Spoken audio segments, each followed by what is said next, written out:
संस्कृति, सभ्यता और जानकारी, चीन का इतिहास, रीति रिवाज और विदेशी आदान प्रदान, सब कुछ यहाँ मिलता है।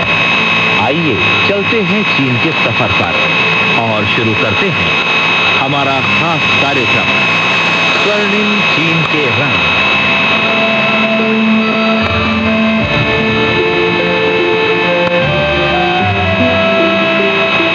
नमस्कार श्रोता मित्रों, आप सुन रहे हैं स्वर्णिम चीन के रंग कार्यक्रम और मैं हूं आपका मित्र पंकज श्रीवास्तव। स्वर्णिम चीन के रंग कार्यक्रम में हम आपको ऐतिहासिक और अलग अलग क्षेत्रों की कहानियां सुनाते हैं। इस कार्यक्रम में हम आपको सुनवाएंगे चीन भारत मैत्री का संक्षिप्त इतिहास।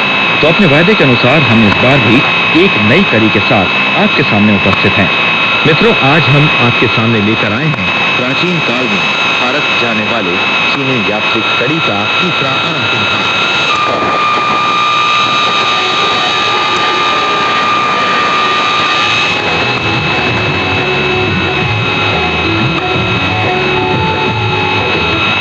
पिछली बार जो हम सुनाई थी, थांग राजवंश के शासनकाल में ईचिंग ने भारत जाकर एक ऐसा बौद्ध विहार देखा था जो चीन विहार कहलाता था। उसे पता चला था कि इस विहार का निर्माण कई सौ वर्ष पहले उन 20 से अधिक चीनी भिक्षुओं के लिए किया गया था जो सचवान से फल उन भिक्षुओं की बाद में भारत में ही मृत्यु हो गई थी। इस काल में कुछ अन्य चीनी यात्री जावा भी गए थे। वहां जाकर उन्होंने भारतीय भिक्षुओं को चीन आने का निमंत्रण दिया था। सुई राजवंश के शासनकाल में चीन से भारत जाने वाले यात्रियों का कोई उल्लेख नहीं मिलता। थांग राजवंश के शासनकाल में 7वीं से 9वीं शताब्दी के बीच भारत जाने वाले तीर्थयात्रियों की संख्या 50 से अधिक मानी जाती है। उनमें से अधिकांश लोगों का नाम उल्लेख ईचिंग ने किया है। उस काल में भारत जाने वाले लोग विभिन्न रास्तों से यात्रा कर सकते थे। मध्य एशिया के रास्ते, तिब्बत और नेपाल के रास्ते अथवा दक्षिणी सागरों के रास्ते। अनेक चीनी भिक्षुओं ने भारत जाने से पहले जावा और सुमात्रा जाकर बौद्ध सूत्रों का अध्ययन किया था। कुछ लोग तो वहीं बस गए थे। बहुत से चीनी बौद्ध भिक्षुओं का इंडोनेशिया और भारत में देहांत हो गया था, जबकि अनेक अन्य भिक्षुओं को यात्रा के दौरान प्राण गंवाने पड़े थे। कुछ ही भिक्षु सकुशल स्वदेश लौटकर बौद्ध ग्रंथों का अनुवाद कर सके थे अथवा अपने यात्रा विवरण लिख सके थे। थांग काल में भारत यात्रा करने वाले 2 चीनी भिक्षु सबसे मशहूर हैं। उनके नाम हैं शेंगच्वांग और ईचिंग। ये दोनों ही भिक्षु अभिलेखों की मूल्यवान विरासत छोड़ गए हैं। क्योंकि चीन से बौद्ध धर्म जापान और कोरिया में भी फैल गया था, इसलिए अनेक जापानी और कोरियाई भिक्षु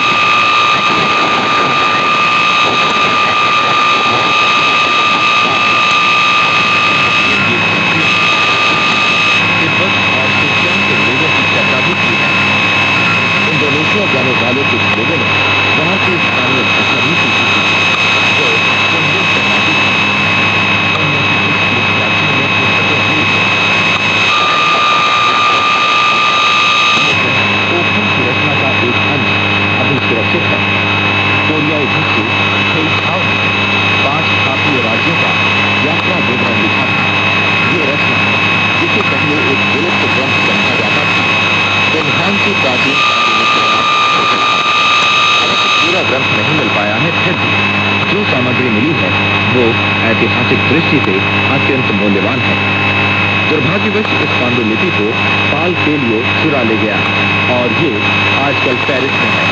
इन भिक्षुओं ने सरकारी दूतों के साथ, व्यापारिक काफिलों के साथ, समूहों में अथवा अकेले यात्रा की थी। अपने गंतव्य तक पहुंचने में उन्हें लंबा समय लगा। कुछ लोगों को 10 वर्ष से भी अधिक समय तक देश से बाहर रहना पड़ा। ओखुम जैसे कुछ लोगों को तो 40 वर्ष विदेश में रहना पड़ा। छांगमिन नाम के एक भिक्षु को, जो इसी नाम के उस भिक्षु से भिन्न था जिसने लौटने के बाद अपना यात्रा विवरण लिखा था, समुद्री तूफान का सामना करना पड़ा। जब माल से लदा हुआ तो सब व्यापारी तुरंत छोटी छोटी नावों में सवार हो गए। छांगमिन ने बाकी लोगों को पहले जाने दिया और अपने एक शिष्य के साथ की ही आत्मत्याग की भावना प्रदर्शित की थी, समुद्र में डूब गया।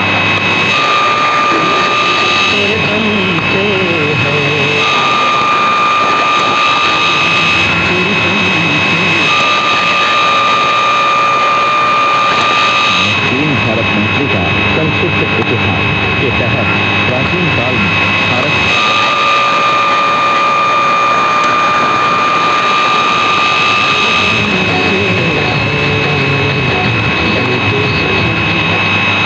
सुंग राजवंश के शुरू में, यानी ईसा की 10वीं शताब्दी के उत्तरार्ध में, चीनी शासकों ने अनेक भिक्षुओं को बौद्ध धर्म का अध्ययन करने भारत भेजा।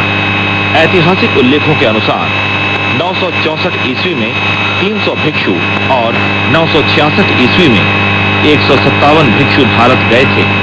हो सकता है कि वे एक ही समूह में गए हों, पर उन्होंने कोई उल्लेखनीय उपलब्धि प्राप्त नहीं की। स्वदेश लौटने पर उनमें से कुछ भिक्षुओं का राज दरबार में सत्कार किया गया। ची ये नामक एक भिक्षु द्वारा लिपिबद्ध विवरण के उद्धरणों में कहा गया है कि वो पश्चिम मार्ग से भारत गया था और नेपाल और तिब्बत के रास्ते स्वदेश लौटा था। भारत के बोध गया नामक स्थान में 5 चीनी शिलालेख मिले हैं। उन पर अंकित है कि सुंग राजवंश के शुरू में एक भिक्षु दल 5 बार भारत गया था। वहां जाकर उसने एक स्तूप का निर्माण किया था।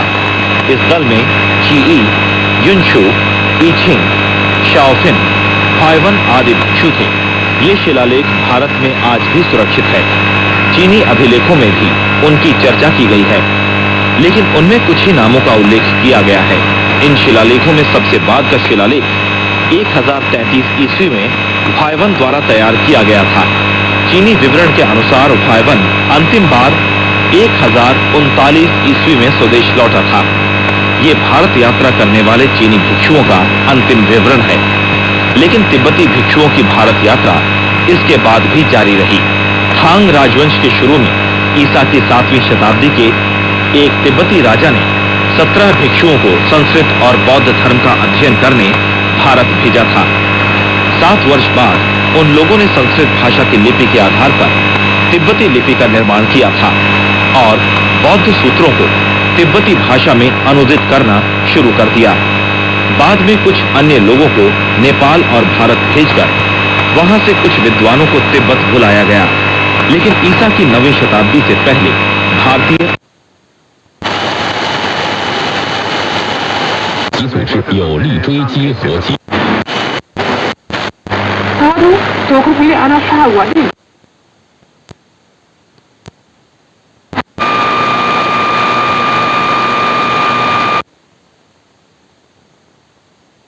है कि तिब्बती यात्री उसके बाद भी भारत जाते रहे हों, पर तब वे लोग बौद्ध धर्म का अध्ययन करने अथवा बौद्ध विद्वानों को आमंत्रित करने नहीं जाते थे।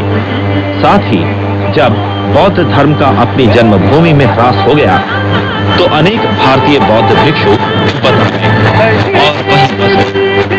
तिब्बतियों ने उनका हार्दिक स्वागत किया। चीन और भारत के जनगण की मैत्री की ये एक और मिसाल है। ईसा की 3री शताब्दी से 12वीं शताब्दी तक लगभग 1000 वर्ष की अवधि में असंख्य तीर्थयात्री लंबे और कठिन रास्ते पार करके अनवरत रूप से चीन से भारत जाते रहे। उनका उद्देश्य आर्थिक लाभ या ख्याति प्राप्त करना। Learn about the culture while enjoying an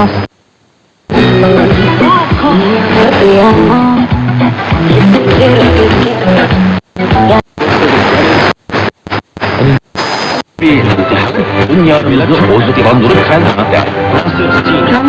के जनगण की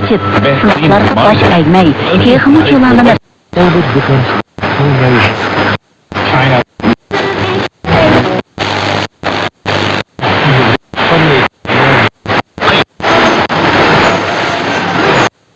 就说我们不知道，他们。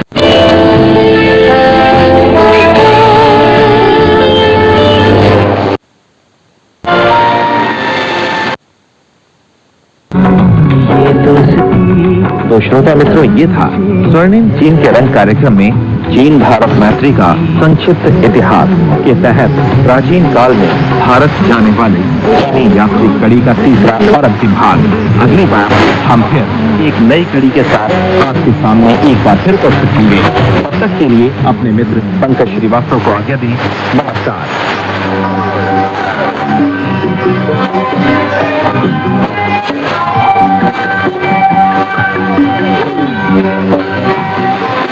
यह चाइना रेडियो इंटरनेशनल है। अब शुरू होता है पश्चिम की तीर्थ यात्रा महासागर का समय।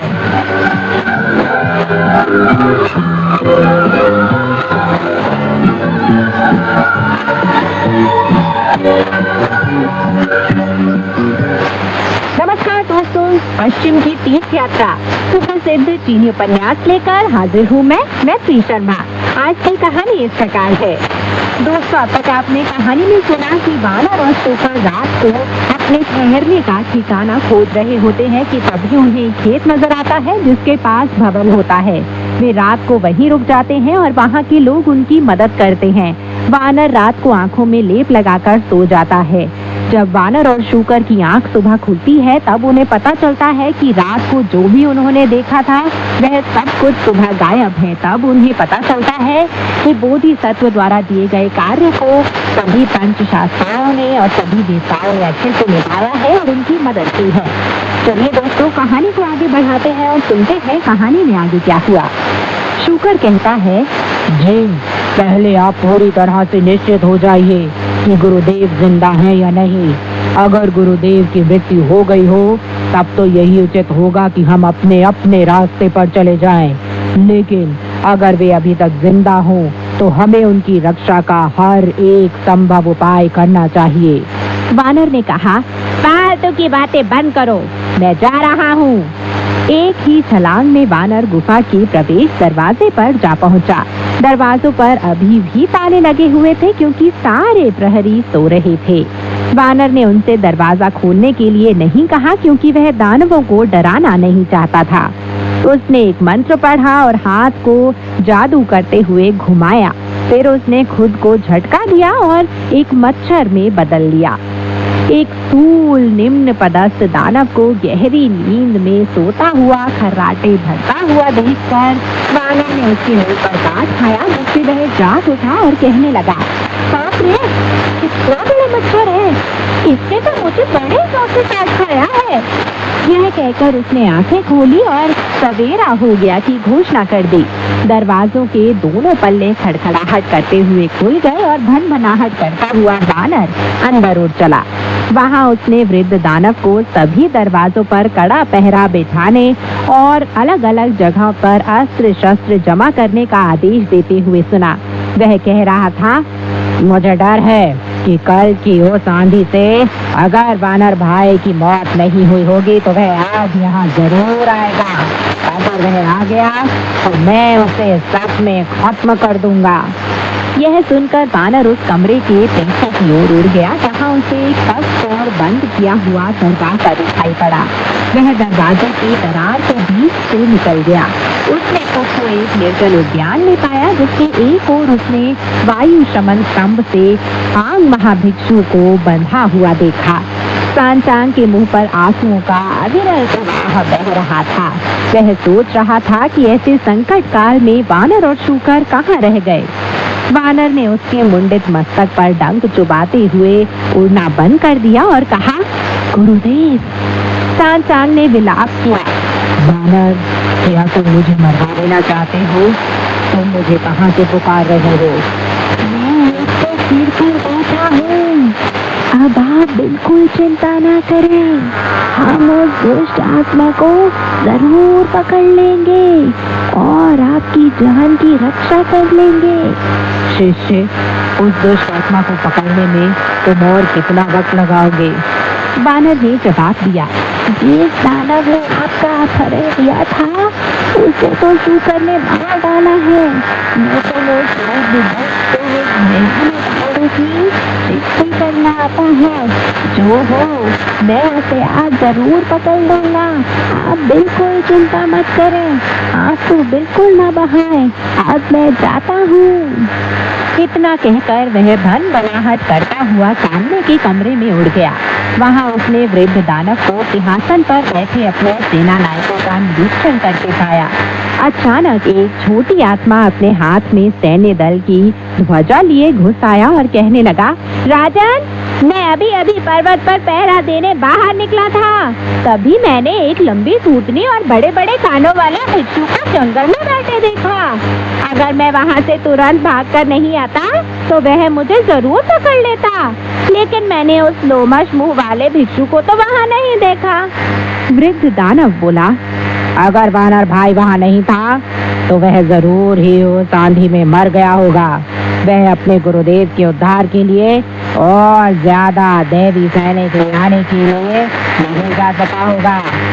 दूसरे दानव कहने लगे, राजन, अगर उसकी उस आंधी में मृत्यु हो गई है तब तो हमारा भाग्य बहुत अच्छा है, लेकिन अगर वह मरा नहीं है और दैवी सैनिक ले जाने के लिए गया हुआ है तो हमें क्या करना चाहिए? वृद्ध दानव बोला, दैवी सैनिकों से डरने की क्या जरूरत है? बोधिसत्व लिंगची के अलावा अन्य कोई भी देवता मेरी आंधी को शांत नहीं कर सकते, इसलिए उनसे डरने की कोई जरूरत नहीं है। कमरे की धरन पर बैठे वानर ने जब यह सुना तो वह खुशी से गदगद हो गया। वहाँ से सीधा बाहर उड़कर वह अपने असली रूप में आ गया और भाई भाई चिल्लाता हुआ जंगल में जा पहुँचा। शूकर ने पूछा, इतनी देर से आप कहाँ थे? मैंने सैन्य दल की ध्वजा के लिए एक दुष्ट आत्मा का पीछा कर उसे अभी अभी यहाँ से भगा दिया। वानर मुस्कुराते हुए बोला, यह अच्छा किया, बहुत अच्छा किया। मैं खुद को मच्छर में बदलकर गुरुदेव को देखने गुफा के अंदर चला गया था। वे वहाँ वायु शमन स्तंभ से बंधे बैठे रो रहे थे। मैंने उनसे रोना बंद करने को कहा और फिर मैं धरन पर जा बैठा और वहाँ से दानवों की बात अच्छी तरह सुनने लग गया। सैन्य दल ध्वजा लिए उस दैत्य को मैंने वहाँ हाथते हाथते आकर सूचना देते देखा कि किस तरह तुमने उसे भगा दिया और कि उसने मुझे वहाँ तुम्हारे पास नहीं देखा था। वृद्ध दानव अलग अलग के असंभव अनुमान लगाने लग गया। पहले तो उसने कहा कि आंधी ने मुझे मार डाला होगा और फिर वह बोला कि मैं दैवी सैनिकों को ले जाने के लिए गया हुआ हूँ। एक बड़ी अद्भुत बात हुई, उसने उस व्यक्ति का नाम खुद ही बता दिया। शूकर ने पूछा, किस व्यक्ति का? वानर बताता गया। उसने कहा कि बोधिसत्व लिंगची के अलावा कोई और देवता उसकी आंधी को शांत नहीं कर सकता, लेकिन बोधिसत्व लिंगची कहाँ रहते हैं इसका पता तो मुझे भी नहीं है। उसे देखते ही शूकर खुश होकर कहने लगा, बड़े भाई, आपको वह कहावत याद है, अगर पर्वत से नीचे उतरने का रास्ता जानना हो तो किसी पथचारी से पूछो। आप इस वृद्ध से क्यों नहीं पूछ लेते? महान मनीषी ने अपना लोहदंड अलग रखा, वस्त्रों को ढीला किया और वृद्ध के पास जाकर कहा, दादाजी प्रणाम। वृद्ध प्रति नमस्कार में झुका और आधा सा उत्तर देते न देते बोला, बच्चों, तुम कहाँ से हो और यहाँ एक निर्जन जगह में क्या कर रहे हो? वानर ने जवाब दिया, हम ग्रंथ लेने जाने वाले भिक्षु हैं। कल हमारे गुरुदेव का यहाँ अपहरण कर लिया गया था। अब हम जानना चाहते हैं कि बोधिसत्व लिंगची कहाँ रहती है। वृद्ध ने बताया, लिंगची यहाँ से भर दक्षिण की ओर 500 कोस दूर लघु सुमेरु नामक पर्वत पर रहते हैं। वहाँ एक पवित्र मठ है जिसमें वे धन ग्रंथों पर प्रवचन दिया करते हैं। क्या तुम उन्हीं से धन ग्रंथ लेना चाह रहे हो? वानर ने जवाब दिया, जी नहीं, हम उनसे धन ग्रंथों की याचना करने नहीं, एक अलग विषय के बारे में उनको कष्ट देने जा रहे हैं। वृद्ध ने दक्षिण दिशा की ओर इशारा करते हुए कहा, यह घुमावदार रास्ता वहीं जाता है। इस तरह छल पूर्वक महान मनीषी को उधर देखने पर मजबूर कर वृद्ध वायु के झोंके में बदल गया और नजर से ओझल हो गया। उस जगह पर केवल एक कागज का टुकड़ा पड़ा था जिस पर निम्न 4 पंक्तियां लिखी हुई थी। सूचित कर रहा है स्वर्ग समकक्ष महान मनीषी को, दीर्घायु ली है मेरा नाम। नभचारी ड्रैगन दंड मिलेगा सुमेरु पर्वत पर, बुद्ध ने दिया था जो शस्त्र लूची को। वानर भाई ने कागज उठा लिया और मुड़कर वहां से चल पड़ा। शूकर कहने लगा, बड़े भाई, पहले कुछ दिनों से हमारा भाग्य कितना खराब चल रहा था। इन दिनों हमें दिन के प्रकाश में भी भूत दिखाई दे रहे हैं। वह वृद्ध जो हवा में बदल गया, वह कौन था? वानर ने उसे कागज का टुकड़ा थमा दिया। उसे पढ़ लेने के बाद उसने पूछा, यह दीर्घ कौन है? वानर ने जवाब दिया, वह पश्चिम का महान श्वेत शुक्र नक्षत्र है। शुक्र ने तुरंत ही झुककर एक प्रणाम किया और कहा, अरे वे तो मेरे उपकार करता है, मेरे संरक्षक है। अगर उन्होंने जेल सम्राट के सामने मेरे पक्ष स्मारक पत्र हाजिर नहीं किया होता तो मैं बता नहीं सकता कि मेरी क्या हालत हो गई होती।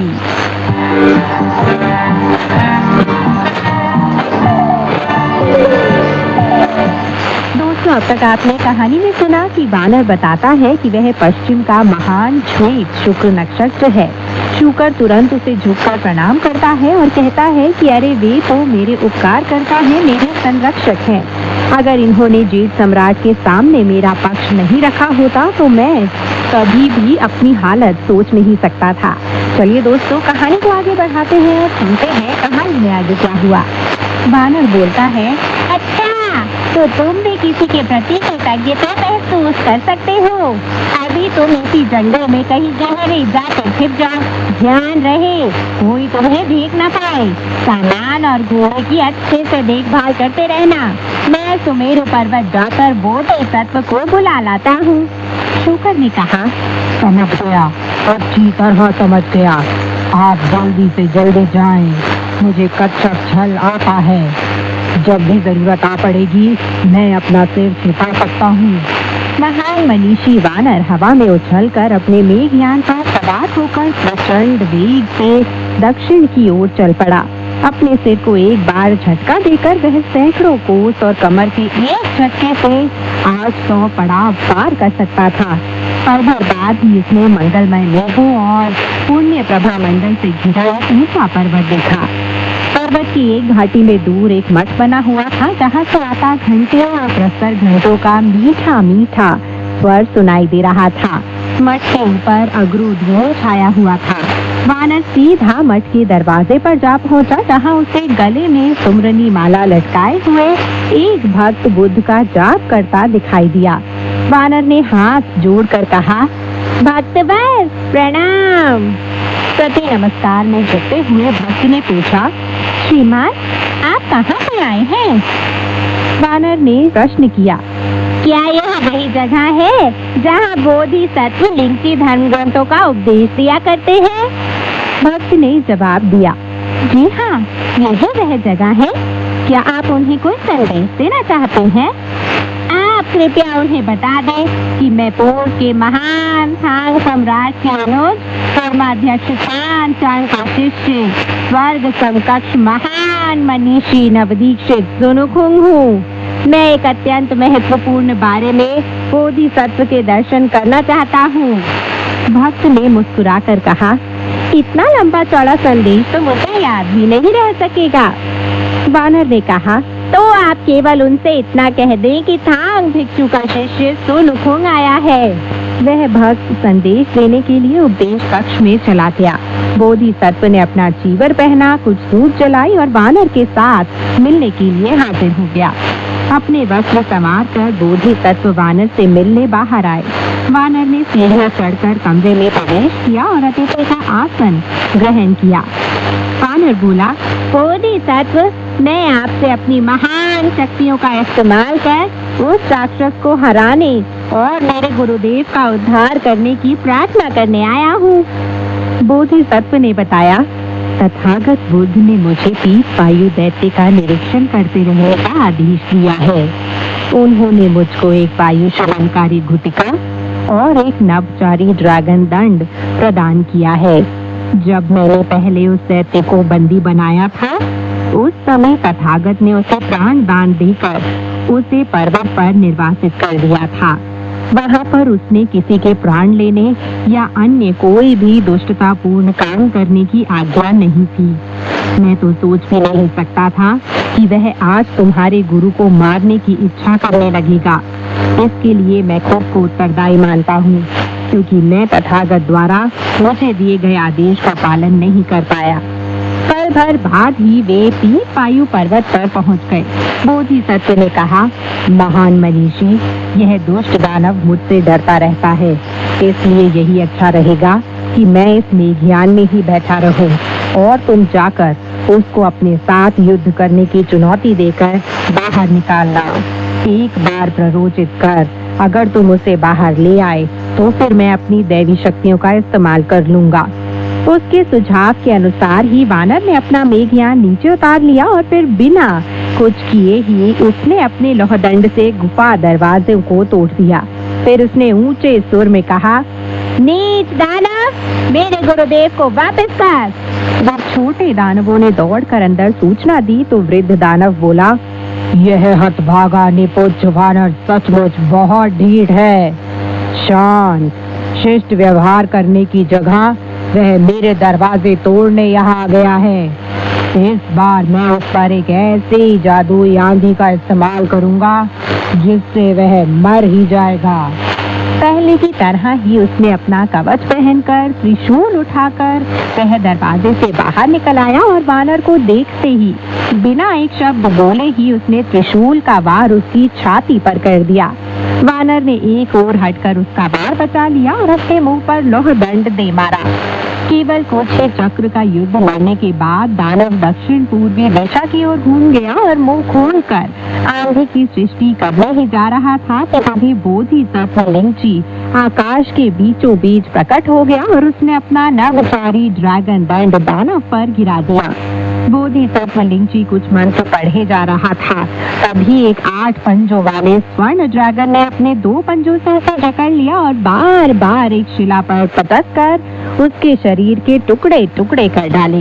तब दानव एक भूरे नेवले के अपने असली रूप में आ गया। वानर उस नेवले पर तुरंत ही झपट पड़ा और अपना लोहदंड उठाकर उसे मारने ही वाला था कि बोधिसत्व ने उसे रोकते हुए कहा, महान मनीषी, इसे मत मारो, मुझे इसको तथागत के पास ले जाना पड़ेगा। यह पहले एक नेवला ही था जिसने गृध्रकूट पर्वत के नीचे सत्य मार्ग प्राप्त कर लिया था। महान मनीषी, इसने आपके प्रति अपराध किया है और थांग भिक्षु को उनकी हत्या करने के उद्देश्य से बंदी बनाया है। इसलिए इसे दंडित करने के लिए मुझे इसको तथागत के पास ले जाना पड़ेगा, तब जाकर इस प्रकरण की समाप्ति हो सकेगी। अब क्या था, इस बीच जंगल में इंतजार करता शूकर वानर के लिए बहुत चिंतित हो रहा था। वह सोच रहा था कि वानर अब तक लौटा क्यों नहीं। तभी उसने पर्वत से आती चिल्लाने की आवाज सुनी, शूकर भाई, घोड़ा और सामान लेकर बाहर आ जाओ। वानर की आवाज पहचान कर वह मंदबुद्धि सामान आदि लेकर जंगल से बाहर निकल आया और वानर से पूछने लगा, कहिए कैसी बीती? मैंने बोधिसत्व लिंगची को यहाँ आने के लिए कहा और उन्होंने दानव को बंदी बनाने के लिए अपने नभचारी ड्रैगन दंड का इस्तेमाल किया। वह दानव तो एक भूरा नेवला निकला। अब बोधिसत्व से गृध्रकूट पर्वत ले गए हैं। हम दोनों को तुरंत ही गुफा में जाकर गुरुदेव का उद्धार कर लेना चाहिए। इस खबर को सुनकर मंदबुद्धि शूकर बहुत ही खुश हो गया। वे दोनों गुफा के अंदर घुस गए और उन्होंने लोहदंड और पांचे से वहां रहने वाले सभी दुष्ट आत्मा खरगोशों, लोमड़ी दैत्यों, हिरणों और मृगों का वध कर डाला। फिर वे पिछवाड़े के बाग में अपने गुरु को छुड़ा लाने के लिए गए। बाहर निकलकर सांचाल ने पूछा, तुम दोनों ने उस दुष्ट दानव को किस तरह बंदी बनाया? तुम मेरा उद्धार करने में कैसे सफल हुए? वानर ने विस्तार से उन्हें बताया कि लिंगची ने किस तरह उस दानव को हरा दिया था। सांचांग ने बार बार बोधिसत्व के प्रति अपनी कृतज्ञता निवेदित की और इस बीच उन दोनों शिष्यों ने गुफा में मौजूद शाकाहारी भोजन बनाया। उसके बाद वे गुफा से निकलकर मुख्य रास्ते पर दोबारा लौट आए।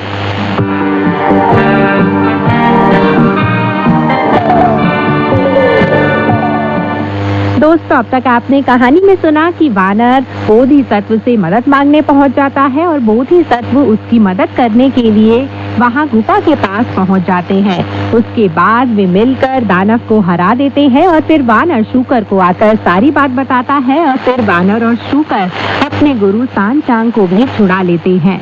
चलिए दोस्तों, कहानी को आगे बढ़ाते हैं और सुनते हैं कहानी में आगे क्या हुआ। हांग भिक्षु और उसके दोनों शिष्य अपनी विपत्तियों से पार पाकर यात्रा में आगे चलने लगते हैं। उन्होंने जल्दी ही पीत वायु पर्वत पार कर लिया और वे एक समतल मैदान में होते हुए पश्चिम की ओर बढ़ते चले गए।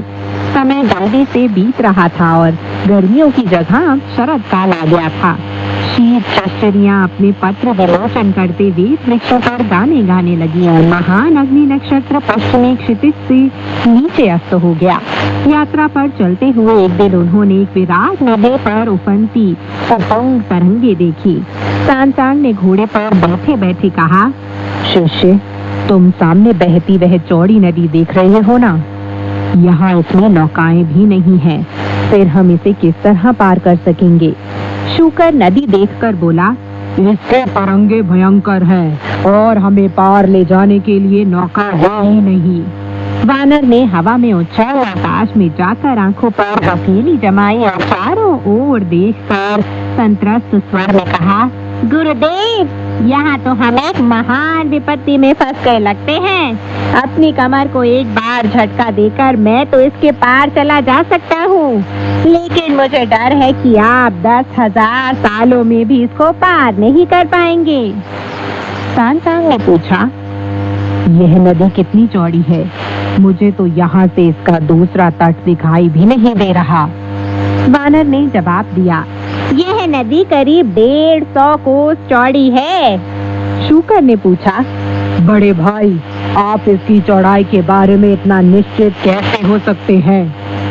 वानर ने बताया, दिन के प्रकाश में मेरी आंखें 350 कोस दूर देख सकती हैं। अभी जब मैं हवा में उछला था, उस समय मैं नदी की चौड़ाई का अनुमान नहीं लगा पाया था, लेकिन अब मैं साफ देख सकता हूँ कि यह नदी कम से कम 300 कोस चौड़ी है। खिन्न और चिंतित हुए सांचांग ने घोड़े की लगाम खींच ली और नदी के तट पर लगा एक फलक देखा। वे तीनों उस फलक के पास गए। उस पर प्राचीन मुड़े अक्षरों में प्रवमान सिकता नदी लिखा हुआ था। वे तीनों इस फलक को देख ही रहे थे, तभी उन्हें किसी डहते पर्वत की गड़गड़ाहट सुनाई दी। एक चक्रवात के साथ दैत्य किनारे पर आ गया और सीधा हांग भिक्षु की ओर झपटा। वानर तुरंत ही सांचांग को उठाकर ऊंचे किनारे की ओर चला गया। शूकर ने सामान वाला बांस नीचे गिराकर अपना पांचा कसकर पकड़ लिया और उस दुष्ट आत्मा पर दे मारा। दैत्य ने पांचे का वार अपने दंड पर झेल लिया। अब दोनों उस प्रवमान सिकता नदी के तट पर अपना छल बल दिखाने लग गए। सचमुच बहुत भव्य था वह युद्ध। उन दोनों के बीच 20 चक्र युद्ध चला, लेकिन कोई भी विजय सिद्ध नहीं हुआ। हांग भिक्षु को सुरक्षित जगह में पहुंचा देने के बाद महान मनीषी घोड़े और सामान की रखवाली कर रहा था। वह शूकर को युद्ध करते देखकर आवेश और क्रोध से दांत पीसने और मुट्ठियां खींचने लग गया। ज्यादा देर तक खुद को सामान न रख पाने के कारण उसने अपना लौहदंड निकाल लिया और कह उठा, गुरुदेव, आप यहीं बैठे रहें, जरा भी न डरे, मैं जरा उसके साथ खेल कराता हूँ। सांचांग द्वारा वहीं रुके रहने के अनुरोध की उपेक्षा कर वह सीटी बजाता नदी के एक किनारे पर कूदकर उतर आया। उसने देखा कि शूकर और दानव का युद्ध चरम बिंदु पर पहुंच चुका था। वानर भाई ने लौहदंड घुमाया और दानव के सिर पर दे मारा, लेकिन दैत्य त्वरित गति से पलट गया और सीधा नदी में जा घुसा। शूकर के तो गुस्से की कोई सीमा नहीं थी। वह कहने लगा, बड़े भाई, आपसे इस युद्ध में कूदने के लिए किसने कहा था? वह दानव क्लांत हो चला था वह ज्यादा देर तक मेरे पांचे की मार नहीं बचा सकता था। मैं कुछ और चक्र लड़ने के बाद ही उसे पकड़ लेता, लेकिन आपने उसे इतना ज्यादा डरा दिया कि वह भाग निकला। आपका सत्यानाश हो। वानर मुस्कुराकर बोला, भाई मैं तुमसे साफ कह देता हूँ, तुम्हें इतनी कुशलता पूर्वक युद्ध करते देखकर मैं भी युद्ध करने की अपनी इच्छा को रोक नहीं पाया। पूरे 1 महीने से पीत वायु दैत्य को पराजित कर उस पर्वत से उतर आने के बाद से मैंने अपने लौहदंड का इस्तेमाल ही नहीं किया है। मेरे लिए भी उस मजे में भाग लेना अनिवार्य हो गया था। मैं क्या जानता था कि वह दानव खेत छोड़कर भाग निकलेगा। उन दोनों ने हाथ मिलाए और हंसते हुए बातें करते सांचान के पास जा पहुँचे। सांचान ने पूछा, क्या तुम दोनों उस दानव को पकड़ने में सफल हो गए? वानर ने जवाब दिया, जी नहीं, वह और ज्यादा बार झेल नहीं पाया और पानी में डुबकी लगा गया। सांचान ने कहा, शिष्य, वह तो यहाँ कई सालों से रह रहा है, उसे अच्छे से पता होगा कि नदी का जल कितना गहरा है और कहाँ उथला। हमें उस अथाह जल राशि को, जहाँ कोई नौका भी नहीं है, पार करने के लिए किसी जल विशेषज्ञ की जरूरत पड़ेगी। वानर बोला, जी हाँ, कहावत भी है कि सिंदूर के आसपास रहने वाली सभी वस्तुएं लाल हो जाती हैं और स्याही के पास वाली काली। यह दानव यही रहता है, इसलिए वह जल विशेषज्ञ तो होगा ही। अगर हम उसे बंदी बनाने में सफल हो जाएं, तो हमें उसका वध नहीं करना चाहिए। गुरुदेव, उसे मार डालने से पहले हमें आपको नदी पार करने में उसे बाध्य करना ही होगा। शूकर ने कहा, बड़े भाई, हमें ज्यादा समय बर्बाद नहीं करना चाहिए। आप जाकर उसे पकड़ लाएं। मैं यहाँ गुरुदेव की रक्षा करता रहूँगा। वानर मुस्कुराकर बोला, यह एक ऐसा विषय है जिस पर मैं ज्यादा आत्मश्लाघा नहीं करना चाहता। मैं पानी के नीचे ज्यादा युद्ध नहीं कर पाता। जादू से हाथ घुमाकर ही, जल निवारक मंत्र पढ़कर ही मैं पानी के अंदर चल पाता हूँ। पानी के अंदर जाने के लिए मुझे खुद को मछली, झींगा, केकड़ा या कछुए में बदलना पड़ जाता है।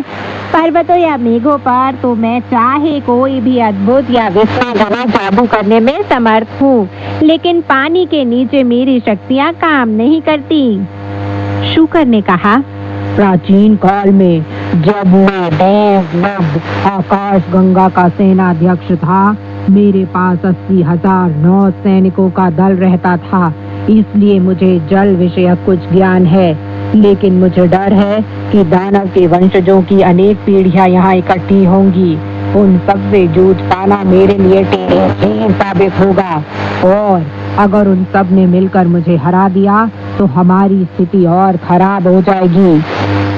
वानर ने सुझाया, तुम तुरंत पानी में जाकर उनसे युद्ध करना शुरू कर दो। तुम ज्यादा जी लगाकर मत लड़ना, ना ही जीतने की कोशिश करना। तुम बस उसे पराजित हो जाने का भ्रम उत्पन्न कर उसे धोखा देकर बाहर निकल आना, तब मैं उसको मार डालूंगा। शूकर बोला, तब ठीक है, मैं जा रहा हूँ। यह कहकर उसने अपना किमखाब का छोटा लहंगा और जूते खोल दिए और दोनों हाथों से पांचा झुलाता हुआ वह पानी में घुस गया। वहाँ वर्षों पूर्व सीखी मायावी चालों के सहारे वह लहरों को चीरता हुआ नदी के तल में जा पहुँचा और आगे बढ़ चला। अब तक दानव के पिछली पराजय के बाद खुद को व्यवस्थित कर लिया था। जब उसने आसपास पानी को हटाए जाने की आवाज सुनी तो वह अब पांचा और ध्यान से देखने लग गया। यह देखकर कि शूकर अपना पांचा घुमाता चला आ रहा है, दानव ने भी अपना दंड संभाल लिया और चिल्लाया, अरे भिक्षु, उधर कहाँ जा रहा है? सावधान हो जा और इसका प्रहार संभाल। पांचे से उसका वार निष्फल करते हुए शूकर ने जवाब दिया, अरे दुष्ट आत्मा, तू कौन है और यूं मेरा रास्ता क्यों रोक रहा है?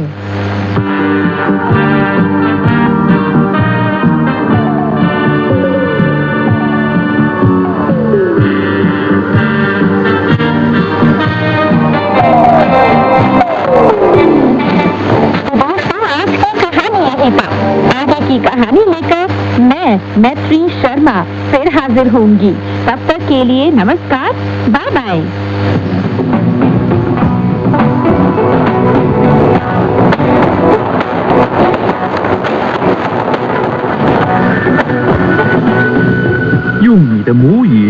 学汉语，每日汉语。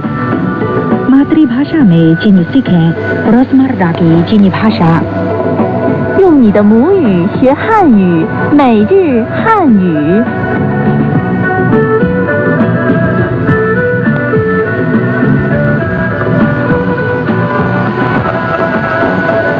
ये चैना रेडियो इंटरनेशनल है। श्रोताओं को शाताओं की नमस्ते।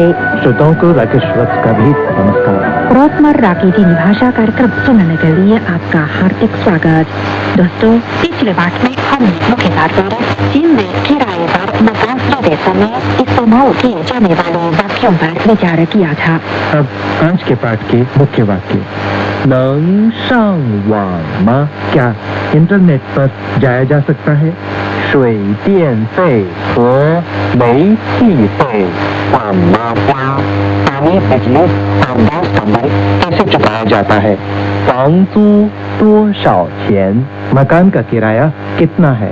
我们什么时候签合同?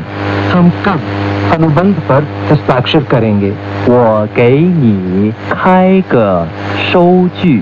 मैं आपको रसीद देता हूँ. राकेश जी, आप मकान ढूंढने के साथ साथ बोलचाल की चीनी भाषा में भी धीरे धीरे सक्षम हो रहे हैं। और हमारे श्रोता भी। अच्छा, आप ये बताइए, जब हम मकान ढूंढने निकलते हैं तो मैं ये जानना चाहता हूँ कि मकान में इंटरनेट की सुविधा है या नहीं, और इसलिए मैं ये सवाल पूछना चाहता हूँ कि क्या इंटरनेट पर जाया जा सकता है? इसे चीनी भाषा में कैसे कहा जाएगा? ठीक बात है, आजकल इंटरनेट बहुत जरूरी हो गया है, इसलिए ये जानना ही चाहिए। आप चीनी में इस तरह पूछ सकते हैं, नंग शांग वांग मा? नंग शांग वांग मा? नंग सकना, नंग शांग वांग इंटरनेट पर जाना, शांग वांग मा एक प्रश्नवाचक शब्द है। मा नंग शांग वांग मा, क्या इंटरनेट पर जाया जा सकता है? नंग शांग वांग मा। अब हम आज के बाद की पहली बातचीत सुने। नंग शांग वांग मा? 可以上网。शौथंग जी, जब मकान किराए पर ले लिया तो ये जानना भी जरूरी है कि पानी, बिजली और गैस का बिल कैसे चुकाया जाता है। इसे चीनी भाषा में कैसे कहा जाएगा? आप कह सकते हैं, 水电费和煤气费怎么交？ 水电费和煤气费怎么交？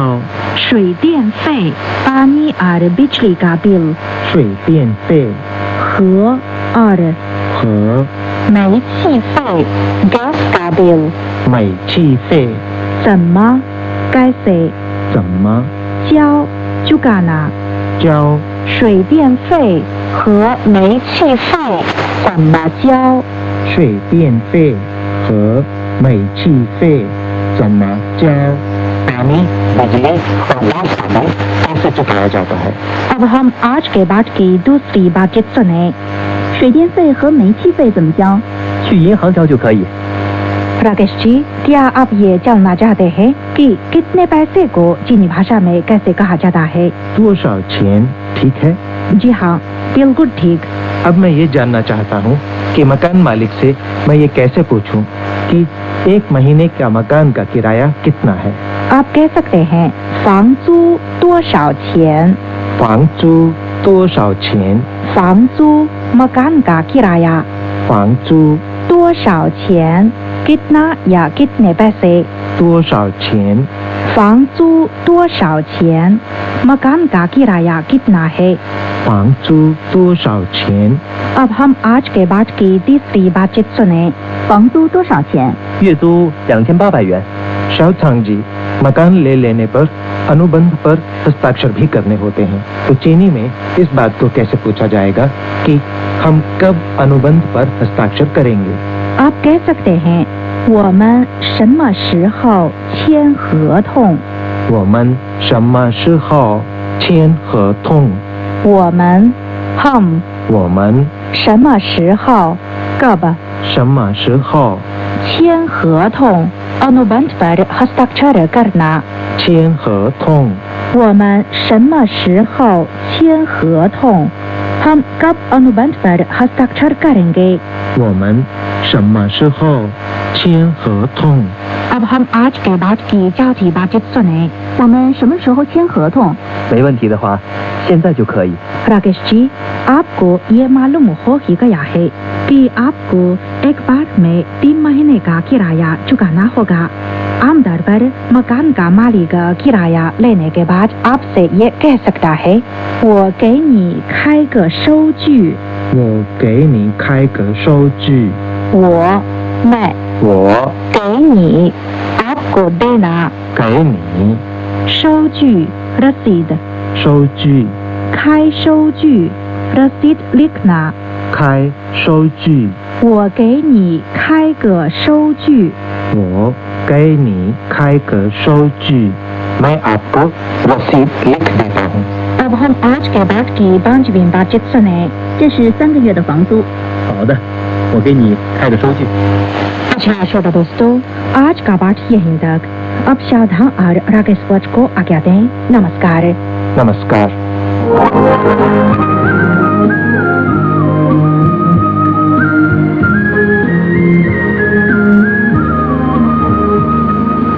PGTN हिंदी सेवा रोजाना 5 कार्यक्रम प्रसारित करती है। हमारा पहला कार्यक्रम भारतीय समय के अनुसार सुबह 8:30 से 9:30 बजे तक, दूसरा कार्यक्रम संध्या के 6:30 से 7:30 बजे तक, तीसरा कार्यक्रम रात के 8:30 से 9:30 बजे तक, चौथा कार्यक्रम रात के 9:30 से 10:30 बजे तक और पांचवा कार्यक्रम रात के 10:30 से 11:30 बजे तक प्रसारित होता है। कार्यक्रमों के मीटर बैंड इस प्रकार है: सुबह 8:30 से 9:30 बजे 13,720 किलोहर्ट्ज, शाम 6:30 से 7:30 बजे 9,635 किलोहर्ट्ज, रात 8:30 से 9:30 बजे तक 7,225 किलोहर्ट्ज, रात 9:30 से 10:30 बजे 7,395 किलोहर्ट्ज, रात 10:30 से 11:30 बजे 1,269 किलोहर्ट्ज।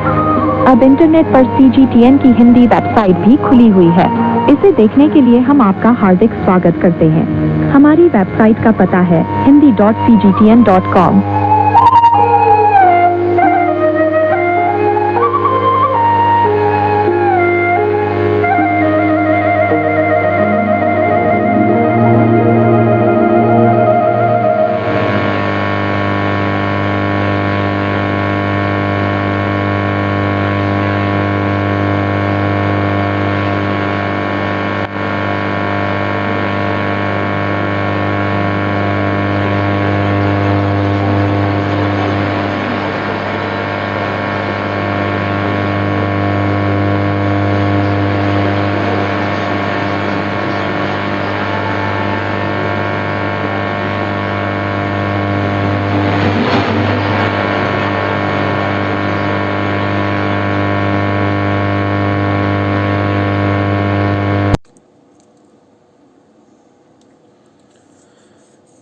दोस्तों, ये चाइना रेडियो इंटरनेशनल का हिंदी प्रसारण जो रात को 9:30 से 10:30 तक होता है, 7,410 किलोहर्ट्ज़ पर आप सुन रहे थे।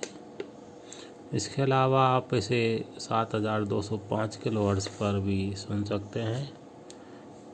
ये रात को 9:30 से 10:30 के लिए 2 फ्रिक्वेंसीज की शॉर्टवेव पर आती है, 7,205 और 7,410 किलोहर्ट्ज़, और मीडियम वेव पर 1422 किलोहर्ट्ज़ पर सुन सकते हैं। 1422 किलोहर्ट्ज़ पर आप इसे साफ नहीं सुन पाए तो इन पर शॉर्ट वेव पर सुन सकते हैं। वीडियो को लाइक कीजिए, शेयर कीजिए। चैनल को सब्सक्राइब नहीं किया है तो चैनल को सब्सक्राइब जरूर कर लीजिए।